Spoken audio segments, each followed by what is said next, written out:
So, yeah, great.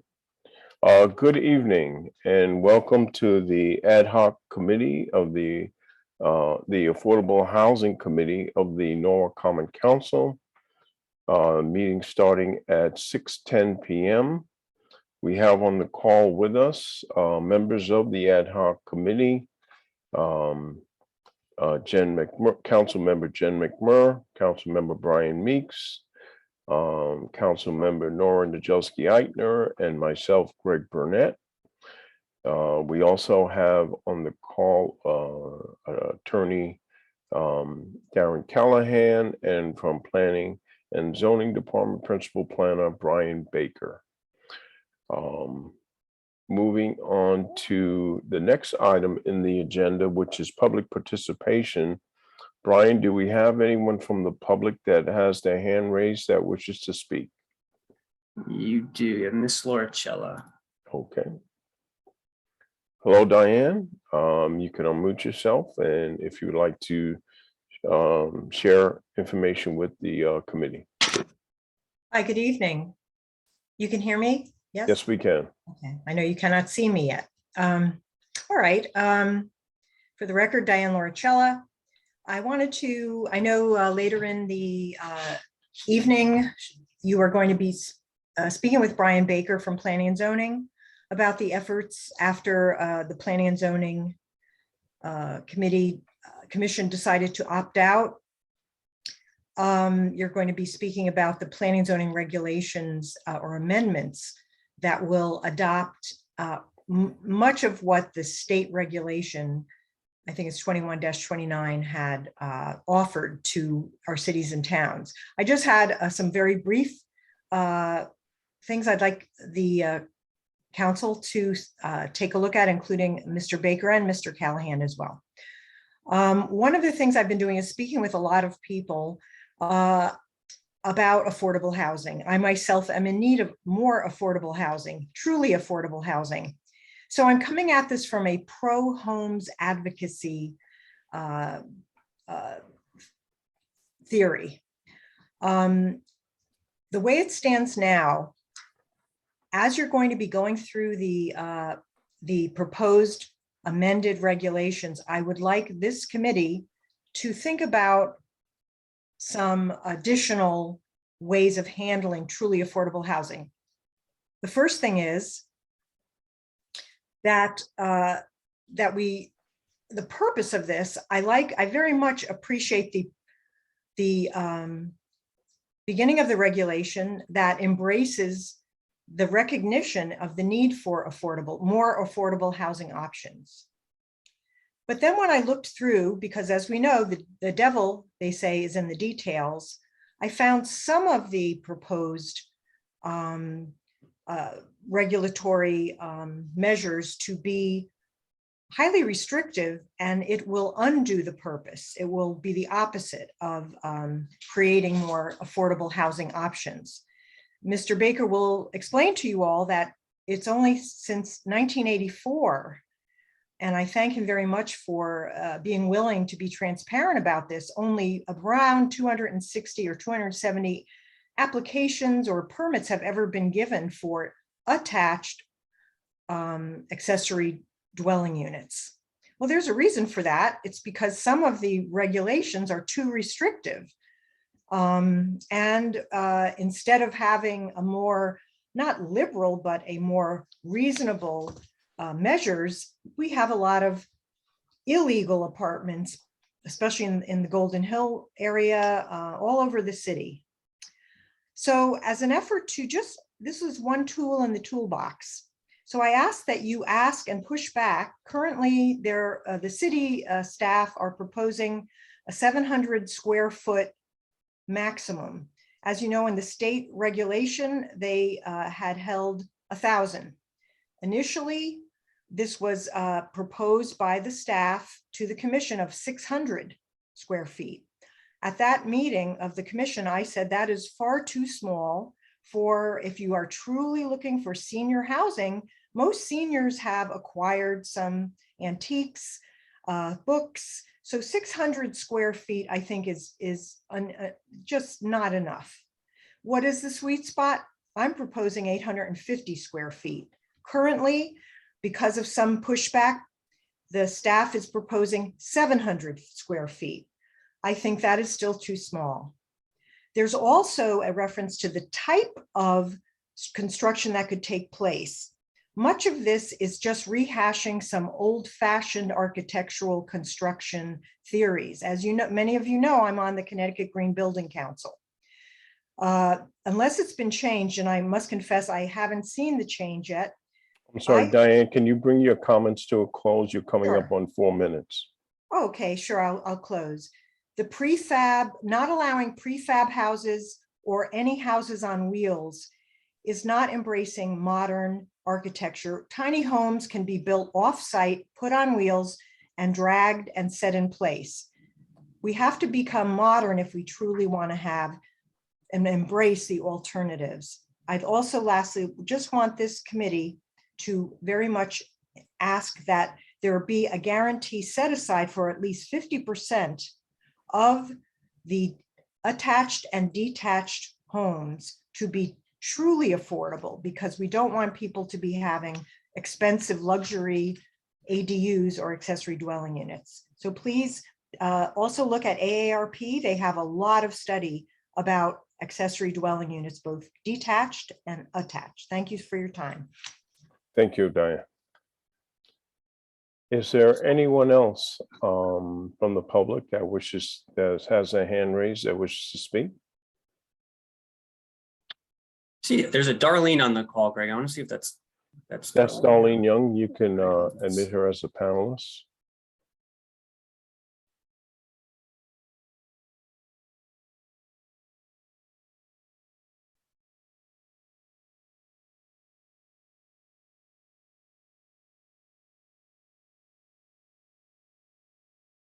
Okay.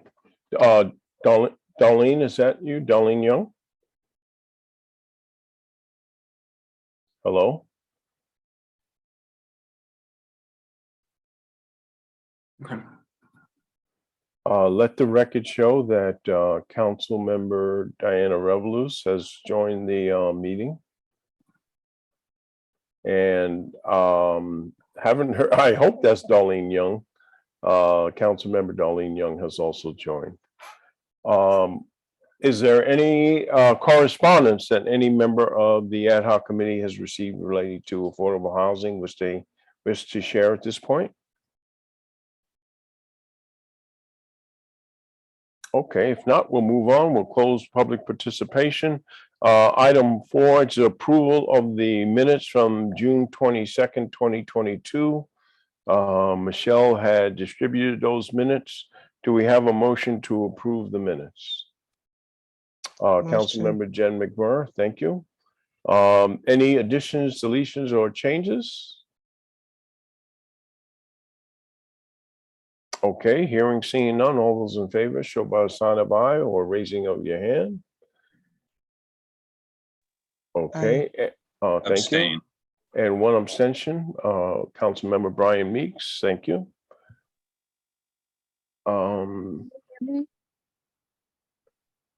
Greg? Yes. Okay, I'm sorry, I couldn't get my mic to work. Now it's working. Okay. Was that yes for the minutes? Was I at that meeting? Yes. Okay. Moving on to item 5, which is review and finalize the Affordable Housing Account Ordinance to be forwarded to the Common Council Ordinance Committee.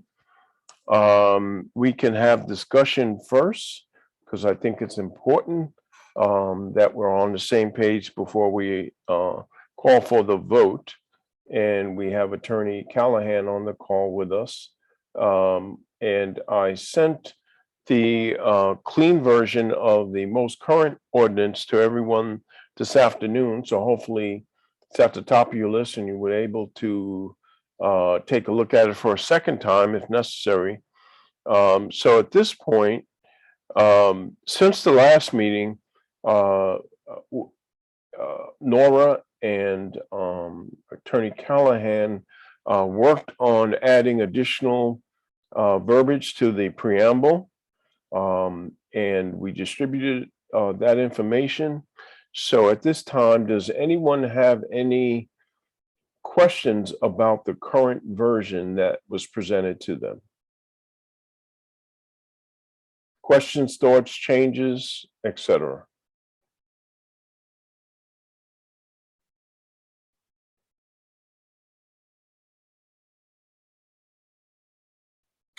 Okay, silence me. Is that an agreement that we're in a good place right now, or Nora, Darren, any input you want to add based upon the work that you did since the last meeting? No, I hope that the preamble really reflects the comments that the committee received. And I tried very hard to kind of make sure that we encompassed all the issues that have been raised. So if it does that, I would be delighted. And as you know, Greg, there were a few technical changes that I had sent to Darren as well, just to clean up some language. So I hope we're in good shape for ordinance on that regard. No comments, Councilman. Of course, I'm able to answer any questions anyone has, but no comments from the last draft. Okay, very good.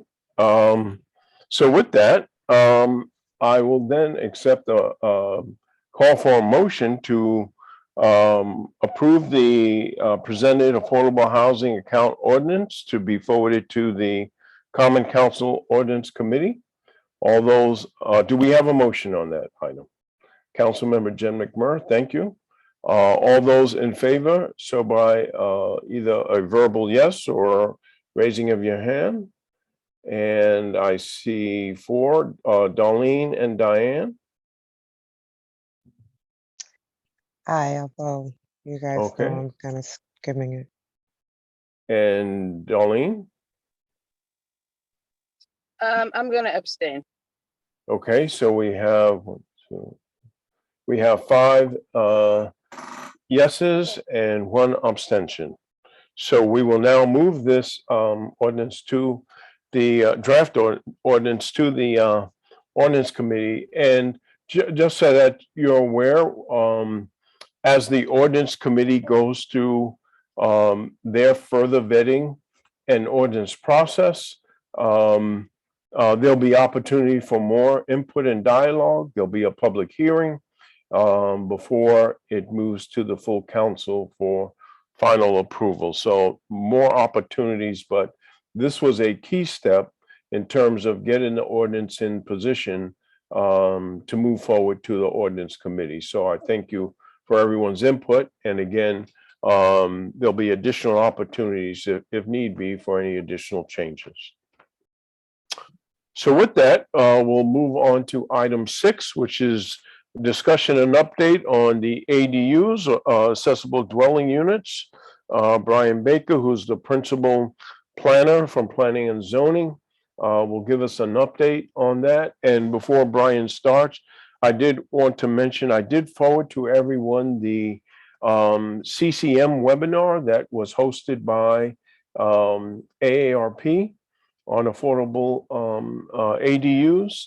So hopefully you have that information as well as the link to the actual presentation. It's a very good presentation to give you a foundational understanding of what ADUs are and what they are not. So that will just provide further knowledge as this topic of ADUs, we begin to look at this as it relates to here in Norwalk. So with that, Brian.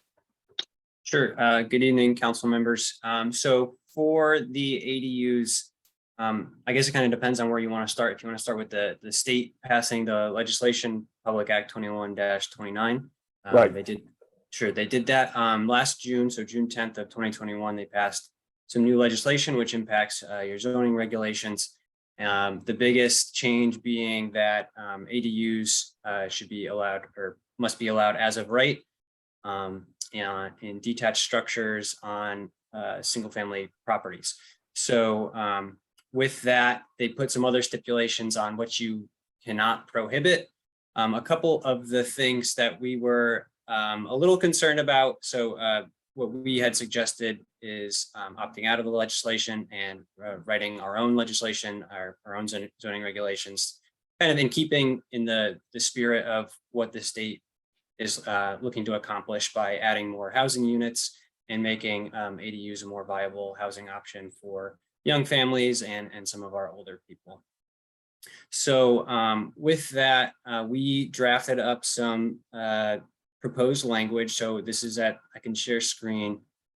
This is at the preliminary stage. So we went to ECD committee with the idea of having council opt out of the Public Act. ECD said, let's have planning and zoning adopt the new language, and then we can come back to council and have the vote for the opt out. So what we're proposing, I think, pretty much keeps in line with probably 95% of what the state is proposing. We are proposing to allow ADUs on all properties where the principal use is a single family house. So we're scrapping the idea of it has to be a single family zone. We're essentially saying you could be in whatever zone in Norwalk, and if the primary use of the house or property is a single family house, you're allowed to construct an ADU. So we are proposing to allow them detached. Kind of two of the, I guess we can go through the statutory language and kind of see why we're proposing to opt out of the legislation. The two biggest reasons were height and location. And I guess you can kind of go with maximum size, although that was kind of a smaller component. So as stated in the legislation, the max floor area of an ADU, whether attached or detached, is 1,000 square feet or 30% of the single family house. So what we did was we kept the existing size of 700 square feet. I believe we originally proposed 1,000 square feet and brought that to the Planning and Zoning Commission, and they said we should kind of keep in line with what we have now. What we did do is we got rid of this 30% requirement. What we thought was that the 30% minimum punishes folks with smaller homes. So if you have an existing 1,000 square foot house, under this legislation, you'd only be allowed to construct a 300 square foot ADU, whereas somebody with a 2,000 square foot house can construct a much larger one. So we just capped it at 700 square feet and said, regardless of what your house size is, you can do a 700 square foot ADU. And then that way too, you're not having to get floor plans of your house done to show what 30% of that is. You could just go ahead and construct a 700 square foot accessory apartment. This requirement, setbacks greater than or equal to what is required for the principal dwelling. We are proposing to opt out because of this. The one concern we have is if you're constructing a detached ADU, we would prefer that it's not constructed in front of your house. So what we proposed was that the front setback would be whatever your house is sitting at, kind of plus 0.1. So the idea is we don't let you build detached garages in front of your house. We don't let you put sheds in front of your house. These are supposed to be accessory to your home. So the idea is that can be constructed next to or behind your house. And then height was our last biggest concern. As written in the state legislation, they would allow a detached or attached ADU to be constructed to the same height as a single family house. So in Norwalk, you can construct a 35-foot high single family house, and that's measured to the midpoint of the roof line, not to the peak. So technically under this language, you could, and I wouldn't be surprised if somebody tried to do it, was construct a 35-foot high accessory apartment, 6 feet off their property line. So what we proposed was a cap of 20 feet. And we kind of, what we did, we didn't come up with that number arbitrarily. We looked at Seattle's ADU program. They have a pretty robust ADU program, and they have good architectural examples of kind of what they allow for ADUs. And you can get, you know, a 2-story ADU, 700 square feet in 20 feet of height. So that's kind of where we kept it. And then one last one, which I'll point out, which is kind of an interesting one for regulations, is this concept of periodic renewals. So the state is saying that you cannot require somebody who's been issued an ADU permit to continually renew their permit. So we technically, right now, what we do is if you have an ADU, you have to file an affidavit each year saying that all of the people who live in it, where it is all the same as when we originally issued the permit. We think that is a good concept going forward because one of the things that we're requiring as proposed is that the homeowner lives on the property and that you have a 6-month minimum rental duration of the ADU. The reasoning behind that is we want homeowners and specifically homeowners in Norwalk to be those who benefit from this regulation. I think if you get rid of a homeowner occupancy requirement, what you might start seeing, as many communities are right now, are these corporations buying up single family homes and then renting them out. I think what they would see if you can now rent out a house plus an ADU and collect 2 rental checks is you'd see that happening a lot more. And then for the 6-month rental duration, that is specifically targeted to prevent these from being rented out as Airbnbs.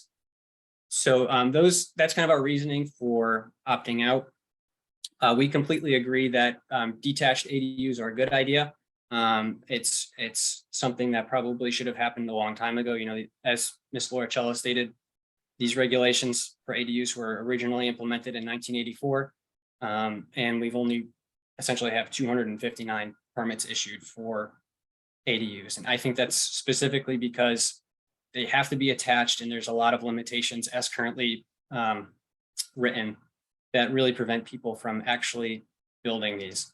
I'm trying to think of what else we can go over. We could go through the regs, proposed regs in more detail if you'd like.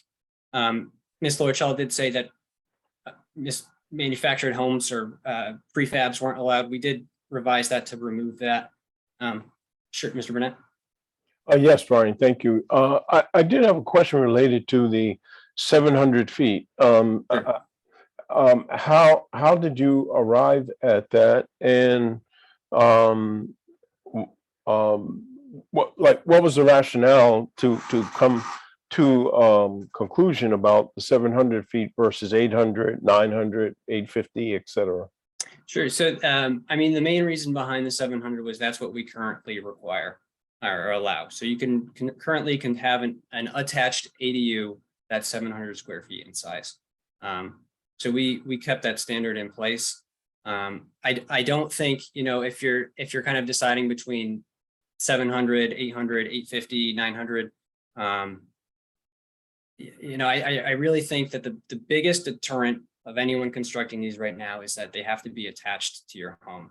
I think if you're looking at detached and you're deciding between 700 or 800, I don't think that's going to prevent somebody from building one of these. I don't think they're going to say, you know, oh, you only allow 700 square feet. We were really looking to build an 850 square foot one, and for that reason, we're not going to build it. I think if you start to allow these, again, how we do it as of right over the counter. You come in, the plan complies, we hand you your permit.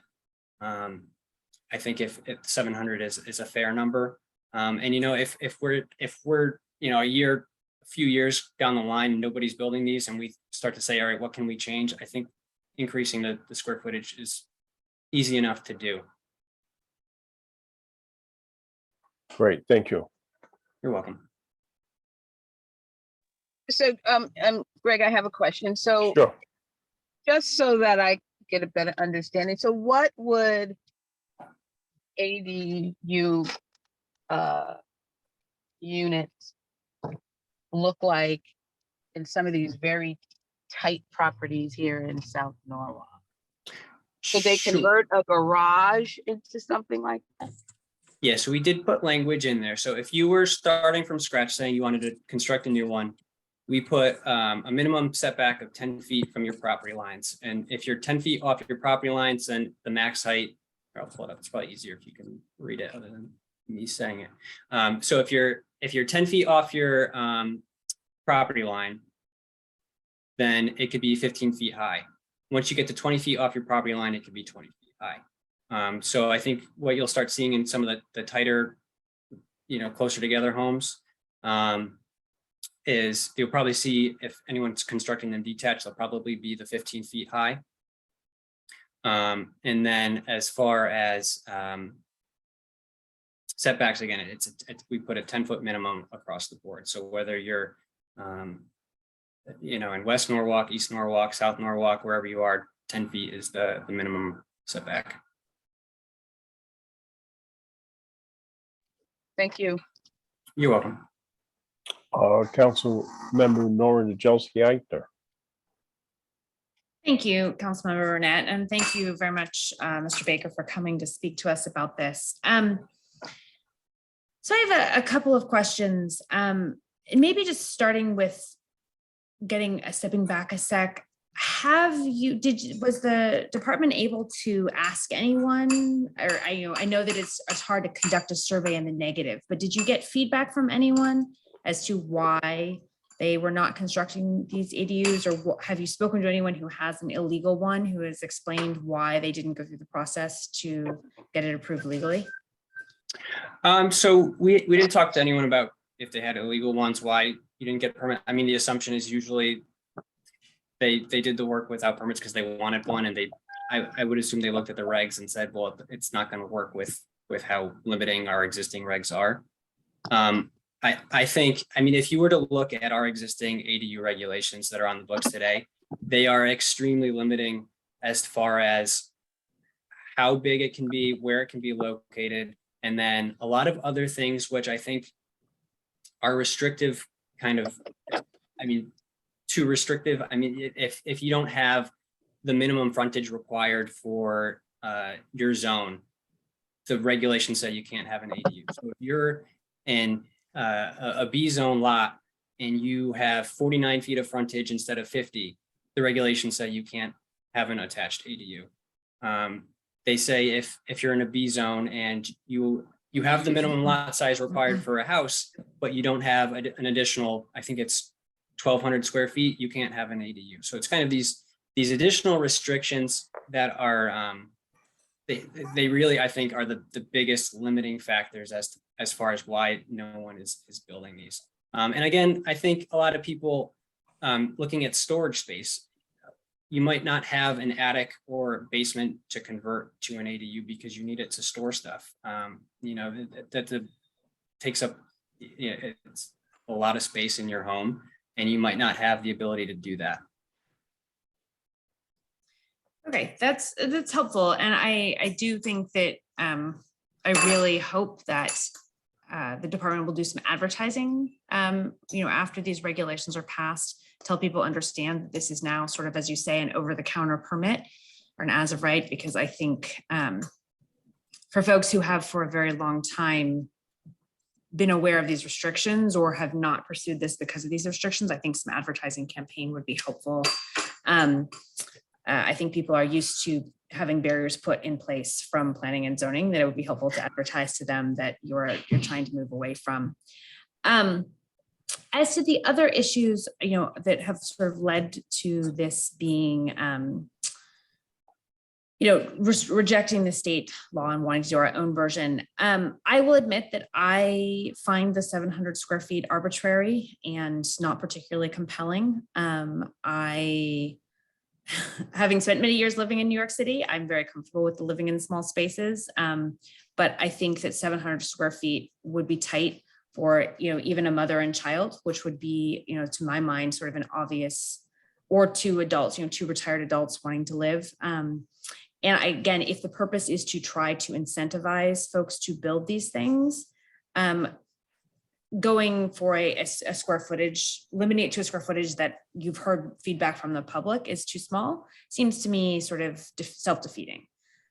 So I would certainly push for having a larger number than 700. Again, I recognize your point that you can always come back if it's becoming limiting, but if the point is to encourage these, why be potentially limiting in the first place? So I would certainly support an increase. I'd support an increase up to 1,000, but I'd be interested in other people's feedback on that.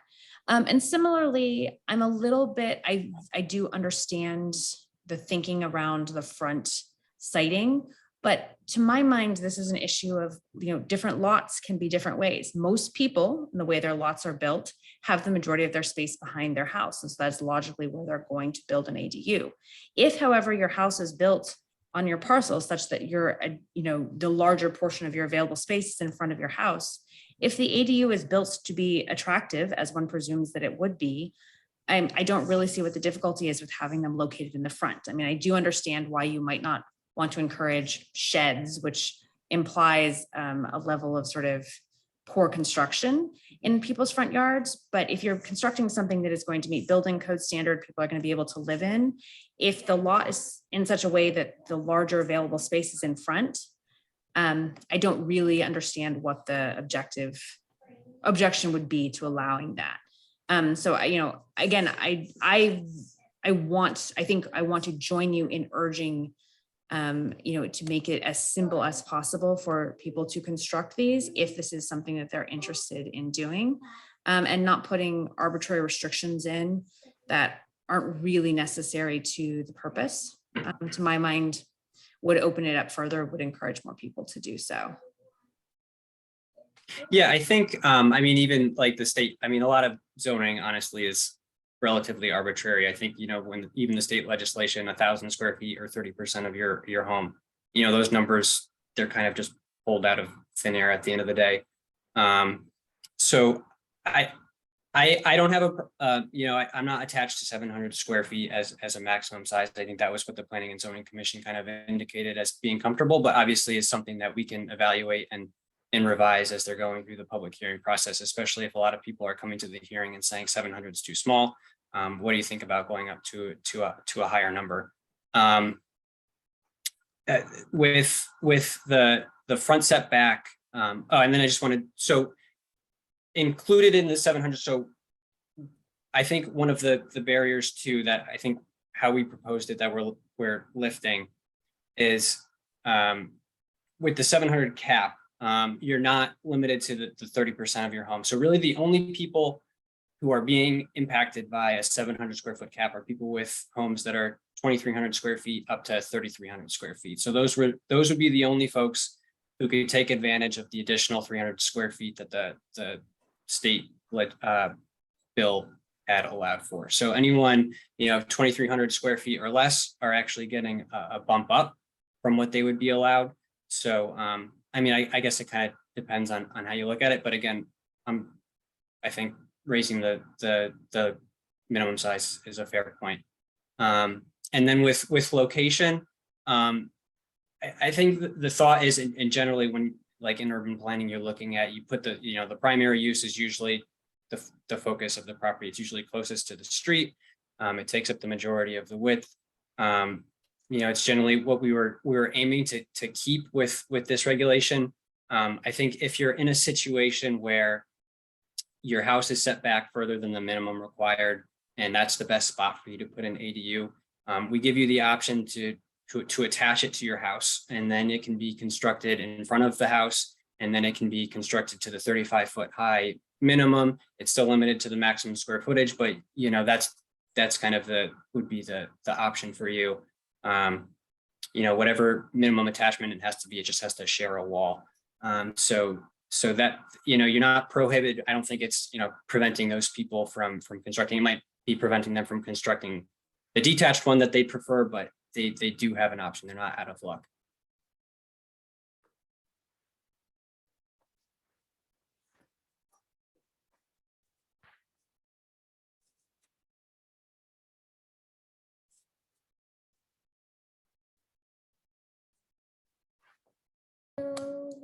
I'll defer any follow-up to Jen because I see that Jen has her hand up. Yes, Councilmember Jen McMurray. Thank you, Chair Burnett.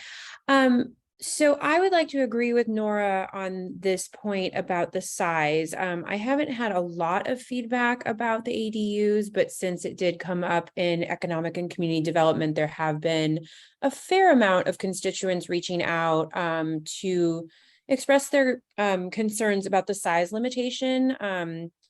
I also lived in the city for 10 years, and so size is not typically an issue for me. I've used to being, living in small spaces, but I do think that if we are trying to make as many options as possible in affordable housing across the city, this is a really great opportunity for us. And I think that $750 or 750 square feet is very limiting, especially when you're thinking about like a retired couple or a young couple who's moving in, like Nora said, maybe a parent with a child. So I definitely would ask that you all reconsider that. I think that when you look at affordable housing in Norwalk, I live in East Norwalk and I represent District C. We have a ton of apartments going in over here. And one of the examples that I know you had brought forward in one of your documents was the one on Winfield that replaced the bank. We are using every square foot of that property to put in apartments, and they are not affordable. They are going for $700,000 a condo. So I think it's just really interesting. And I'd like to ask that you and the Planning and Zoning Commission think about what affordable housing is and really giving back to our community and the people who make up this community and want to put down roots here, instead of bringing in these developers who maximize the space and are given all of these allocations to do apartments, and a lot of apartments that aren't necessarily affordable. So I would just ask that we really take a step back and think about options that are really affordable and that really keep the people that have put down roots here in our community longer. So I would just ask that that be considered as we move forward with this. Thank you. Sure, that's a very good point. And what I'll do maybe might be helpful too is this was, if I don't know if you're still seeing the PDF, if you're seeing this Word document now. We're seeing the document that you shared, which has the requirements. Okay, let me stop sharing that. I'll pull this up.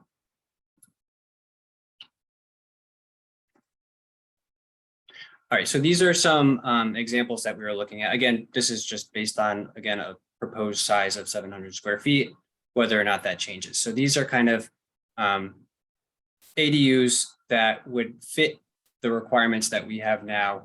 These are all 700 square feet or less, and then would comply with our height. I mean, these are kind of the ideas that we have when you talk about ADUs that would be constructed in Norwalk.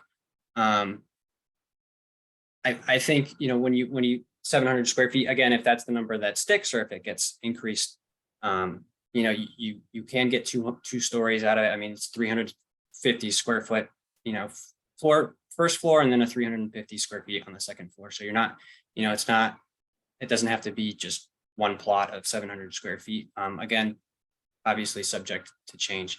And then, right, with Winfield Street, I think what you're seeing a lot is how much there is a lack of housing, everywhere. That's why when these new housing units, whether they're apartments or condos, immediately when they come online, they're not considered to be affordable. It's because there's not enough housing. There's just, it's the way the market works is with supply and demand that, we have such a limited supply that the second these new structures come up, they're immediately going for, extremely high rents. That's not affordable to a lot of folks. So I completely agree with your point, Councilwoman McMurray. Brian, as a follow-up, I had seen these, beautiful renderings. Do we really know that these are the 750 square feet? Yeah. So these are, again, I can link, this is all, a lot of the research that we looked into, again, was Seattle based. So Seattle has essentially a whole gallery of ADUs pre-approved. They show you the architectural drawings so you can see how tall they are, and you can see the square footage of them. So all the ones that we put together were ones that would fit in with our draft regulations. Thank you very much for clarifying. You're welcome. Councilmember Diana Revelous. Um, I just wanted to take the time to say to agree with Councilwoman Najewski Eichner and Councilwoman McNamara, and just stress that I would leave my maternity leave just to come on here because of housing, affordable home ownership, and how I've been stressing affordability is not affordable here. There is possibilities for beautiful miniature homes. It is possible. But I would, and seeing what you just put up, it's great to see the ideas of what people can structure around an ADU, but like a mini home. I would understand that if you do want anyone besides, two, even like a mother and two children, um, to get those units or sustain in those units, going a little bit bigger, not to bust it. We've talked about it. Hopefully we can talk about going a little bit bigger if necessary. But this literally is the only issue that would take me out of my maternity leave. I just want to have one more question. Why, and just for curiosity, what's the limitation and why the limitation on an Airbnb in these structures? If it's like an additional profit margin for people? Usually it's complaint based. We get a lot of complaints based on, and this is just people renting out their homes, whether it's for events. It generates a lot of complaints for our department, for the police department, for the building department. So the idea is that if you have a 6-month rental duration on your ADU, then that would hopefully prevent people from listing their ADUs on Airbnb.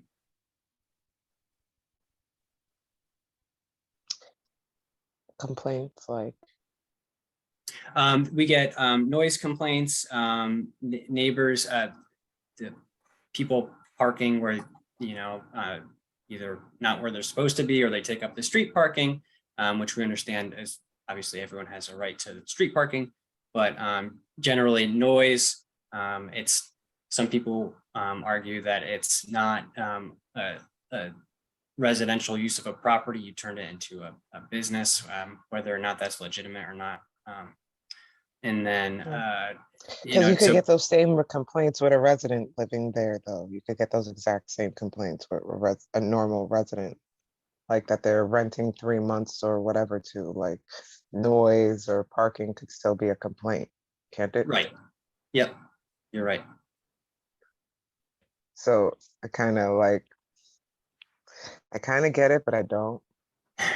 Especially if it can, like, you know what I mean? Like, I know there's some risk with having some Airbnbs. Like, let's say you have someone come for an Airbnb for a week, and then, with the current climate of the housing scenario, they be kind of squat on you and stay longer than that week, and it becomes a legality. Like something like that I can kind of understand. Maybe that's a complaint, but those same complaints could be of a person who's in a 3 to 6 month lease agreement for them. So it's just, in other words, there's other people who can financially make better or make great with being able to not only have people travel here and, what's the word I'm looking for? Sorry, pregnancy brain, like, or postpartum, whatever, but, tourists or whatever, and want to just use their units as a quick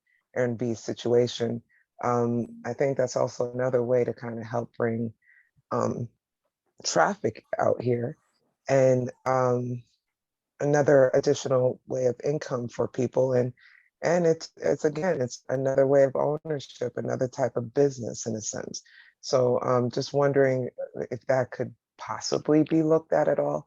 But everything else said by Nora and Jen, I agree with, and have been pushing about how affordable isn't affordable. So, and also why people may want to do a rental, Airbnb, because even our hotels, not to be in competition, but they're a little expensive.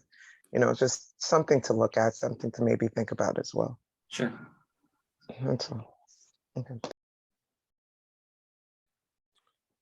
Brian, my question was around where are we currently with ADUs? Where are we in the process right now with this particular standard? Sure. So right now we have, we're tentatively scheduling a special meeting with the Planning and Zoning Commission for August 24th, which is what we, when we'll open the public hearing on the draft language. So the timeline for everything is, in order to opt out of the state language, you as the council at this point, Planning and Zoning Commission has already voted to opt out. Now it goes to the full Common Council for them to vote, for you to vote, and to either opt out or not. And you have to do so by January 1st of 2023.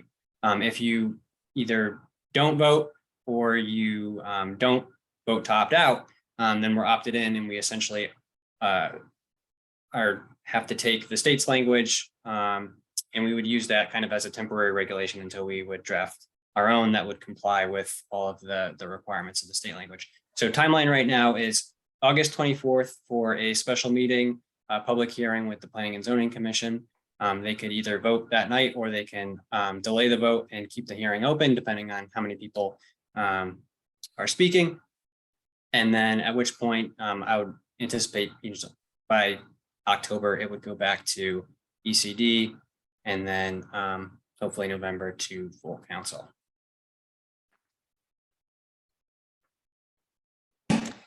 Brian, just to clarify, so we, as a council, will have the opportunity to vote on this regulation, not just on the opt-out? No, just the opt out. That's what I thought. Okay, that's what I Right. want to make sure. Yeah, my apologies. Yep.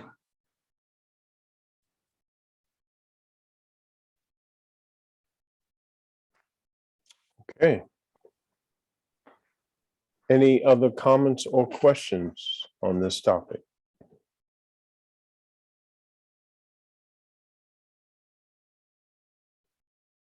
Okay, great.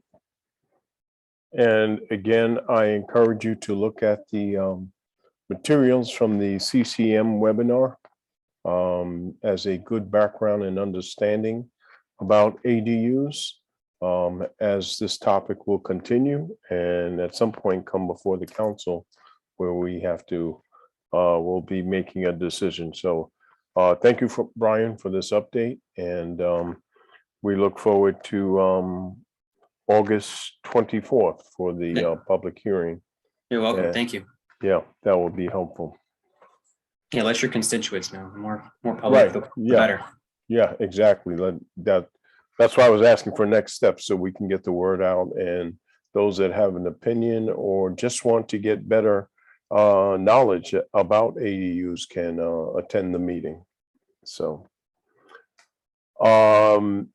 before I call for adjournment, just want to make sure everyone received the email that was sent out related to Thursday, August 11th, whereby we will have an opportunity to look at a current state units at Colonial Village, and then units that have been gone through the renovation.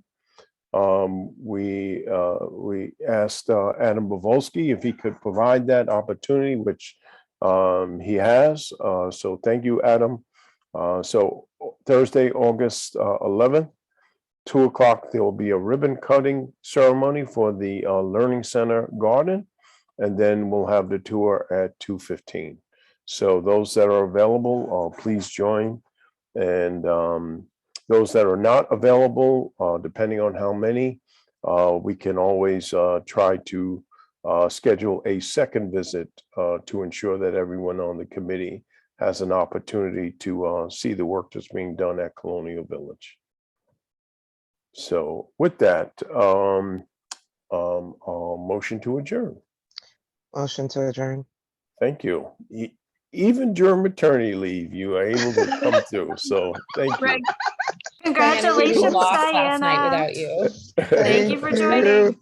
Thank Thank you, you. guys. Yes, Thank you. thank you for, Darlene, Greg, is that you you? brought up Yes. I'm just thinking that when will housing or how will housing be included in this conversation about what we're talking about,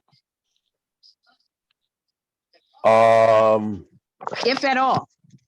I mean, Well, we're that, going to that- take a tour of public housing, which we really don't have, any jurisdiction over, I don't believe. So, but do they play a role in this conversation? we can have that discussion offline, but I think under the umbrella of affordable housing, even though we may not have, as you stated, jurisdiction as it relates to public housing, they are clearly a partner with us in terms of ensuring that affordable housing is available to Norwalk residents. So we've had the director, Adam, speak at an earlier meeting, and we can most definitely invite him and members of his staff to come to future meetings so Because that, yeah, go I ahead. think it would be great to, and maybe I missed it, but to hear what his plan is for the other developments that are in dire need of the same sort of renovation across the city. And speaking to the fact that he has, they have the Section 8 vouchers that they oversee for the state. So Yeah, actually, during the meeting that he did attend, he did provide us with somewhat of a backdrop in terms of the activities as to various locations, but we can most definitely invite him to come back to give us a further update. thank you. Very true, I agree. Okay, so we have a motion to adjourn Double on on the that floor. motion. All those in Yeah. favor show by verbal Yeah. aye or raising of the Aye. hand. Aye. And Aye. it's unanimous. So thank you. It is 7:02 p.m. and we stand adjourned. Good night. Have a good rest of the evening. Good night, guys. Good night.